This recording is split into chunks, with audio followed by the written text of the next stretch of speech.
Not long ago, I spoke here about remote control devices, with a focus on the remote aspect. Remote, I was thinking, both as a concept and an object, was a very important facet of our culture. Representative, too. I still think it is, but I also feel it was an oversight to completely ignore the other part, namely control. Control may be even more significant to our nation, to its history, and our future than remote. Remote, in its nature, is a very passive thing. Control is very aggressive. Remote control, the union of the two, is almost like a dream, a form of invisible power. The problem with remote control is that it works well with electronic devices, but not so well when it comes to hegemony on the planet. England learned that many years ago. America was created out of the issue of control. Remote, across the ocean, control.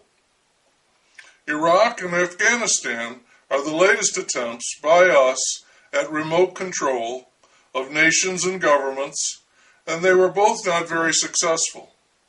You would think, if we pondered our origins, that we would have some innate understanding of this. When it comes to nations, remote control, the whole empire and colony deal, simply does not work. People see it, inevitably, as oppression, and they revolt against it. Because of our interests and our safety, we need some measure of control. We might allow people in a certain nation to govern themselves as long as they do pretty much what we want them to do. What's known as a puppet government. It's a form of tacit control. It doesn't work very well either. Control is extremely important to Americans, as it is to any large and powerful nation. We like to be in control, and that becomes all the more complicated because we also prize our freedom, which is a counterpart to control.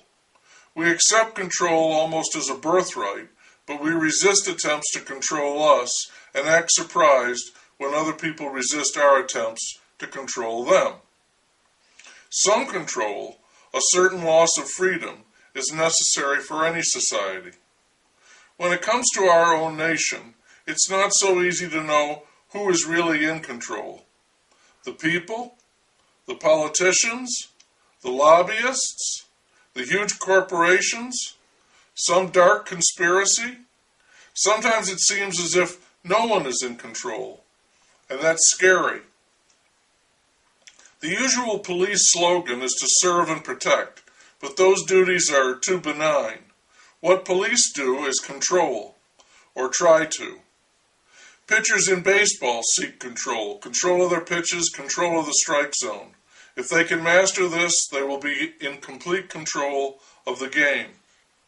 The traffic signal at an intersection is a marvelous example of control, and the value in surrendering a part of our complete freedom. Airplanes are guided by air traffic controllers. We have cruise control and birth control. People take medication to control their illnesses. They take medication to control their behavior.